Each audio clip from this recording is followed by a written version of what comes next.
You've seen the movie 50 First Dates, right? It's a love comedy where Henry, Adam Sandler, falls for Lucy, Drew Barrymore, who has short-term memory loss. Lucy can't remember anything from the day before. Every morning, Sandler has to woo her all over again to try and win her affection. Well, happiness is achieved in much the same way. Happiness isn't a choice, or meaningfulness, or something that you arrive at once you achieve something. It's a habit. It is attained through a commitment to yourself. Consider happiness much like Lucy. Every day you have to woo her back into your life. Every day you have to get up and start all over again. It starts from the minute you rise in the morning. The decisions you make and the actions you take will dictate whether happiness sticks around for you or is forgotten. Creating these habits of happiness is not as hard as one might think. Here, I have outlined 10 habits that consistently happy people apply in their lives. Happy people are able to maintain happiness because they maintain an optimistic view of life. It really is seeing the world through rose-coloured glasses. What you think about first thing in the morning will pretty much dictate the vibration of the rest of your day. It is, after all, easier to maintain a good feeling from a higher perch than to try and play catch-up from a lower one. Happy people will always find a way to see the silver lining in any situation. Even when life challenges them, they understand there is a lesson there. They understand that what occurred is there to teach them something and expand their understanding of themselves. When you compare yourself to others, you lose every time. Why? Because it doesn't matter whether you are looking from a higher or lower perch. It's toxic. Since when has it ever felt good to compare yourself to another person in life? Happy people only compare themselves to a former version of who they were. They are in competition with themselves to be better every day. They are committed to the maintenance of a healthy mental balance. They recognise the journey of self and work from that place. When you are grateful for what you have becomes enough. It's great to set goals, and you absolutely should, but where happy people differ is they are thankful. They get up every day and say thank you, whether it's internally or out loud. Happy people also understand that you need to work from the basics. By basics, I mean you are grateful for air in your lungs, your health, your ability to make change if you want to. They recognise what is present in their life, and they see the abundance around themselves. It goes without saying, but when you do something kind, it's a two-way street. You feel good as the giver, and the receiver feels good as well. Happy people are committed to making random acts of kindness a part of their character. They open doors, help someone elderly with their things. They give a compliment for no reason. They do and expect nothing in return. Not from the people they give the random acts of kindness to, nor the universe. They want to be a light in the world. They want to be a lightning rod for good feelings. There are only so many seats at my table, I was once told by a friend. What this means is that they don't have a lot of friendships, but the ones they do have are ones of depth. Happy people collect friendships with people they can truly count on. Their friends tell it like it is and show up when life is challenging. They also celebrate the best moments in life together. Happy people maintain these friendships of depth, and they let the superficial and benign acquaintances slide away.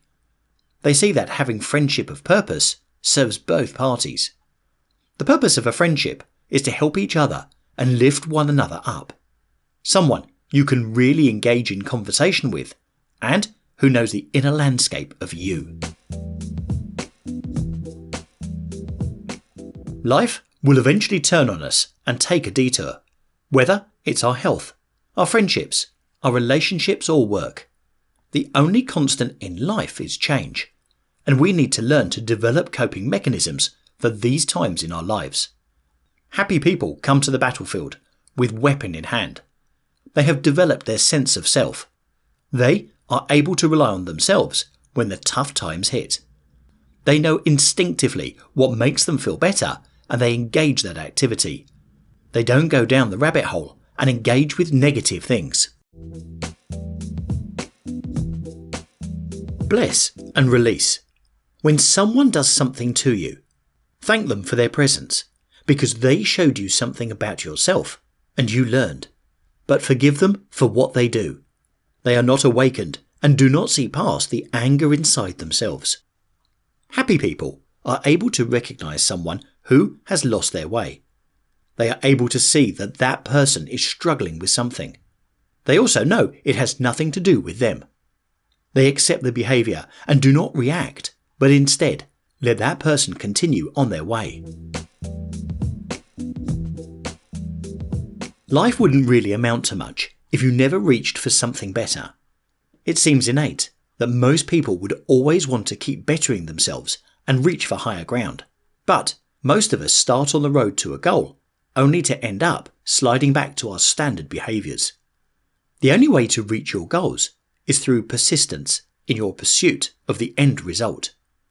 Happy people look at goal setting differently. They don't just set goals. They are a horse with blinders on when working towards them. They know that being completely focused on something we want to achieve makes us feel better. Sound body, sound mind, right? If you don't have good physical health, it can be challenging to have good mental health. This definitely rings true when we start getting into our golden years. Happy people understand that taking care of their body is paying it forward in the physical health department. They also know that there is a rush of endorphins that comes with regular exercise.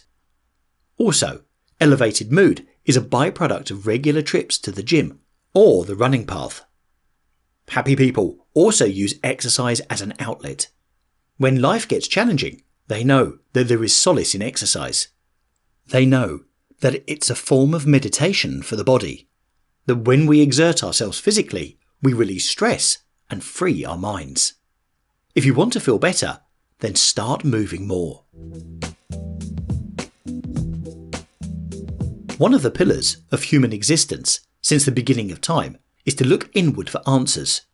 Socrates, Plato, and Seneca all wrote about the journey inward and man's quest to understand himself. Happy people spend time within themselves. They take the journey to their inner landscape and visit that place often. They seek out stillness and solitude with themselves.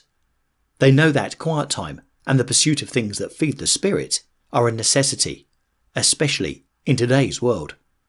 Happy people have a want to understand themselves and have an intimate relationship with their inner self. They select activities and things that become a wellspring where they can escape for a while when necessary. They wear a path to that well and know how to get there. They understand that the essence of happiness is found by knowing oneself. So, we've learned that happiness is mostly supported by action, right? You now know how to get to happiness. You know it's not somewhere you arrive at, and it's not a decision, as you've been taught. You know that it will take an active pursuit of habits that will, in turn, lead to being happier and more fulfilled. To build a path to happiness, start with small habits that are easily repeatable. Take the list and write or type out the headings only. Below the headings, write in the habits for yourself that you can commit to. So, let's take have an active lifestyle. I'll use myself as a guinea pig here and be the example. For me, that habit I can commit to would be running. From here, you want to make a realistic expectation of how often you can engage the habit. So, when I started running, I started with a commitment of 1 mile a day, 3 days a week. Next, below the habit you select, make a timeline. Finally, keep a journal until you're confident you don't need one.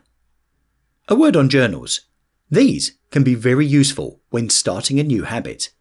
Tracking it keeps you honest with yourself. You can obtain data and see the patterns of success and mishaps. Include as much information as you can about that day. Were you sick? Stay out too late the night before?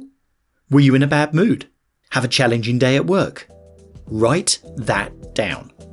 Don't let it become an excuse, but let it be a reminder to avoid patterns of behaviour that cause you to stray from the habit.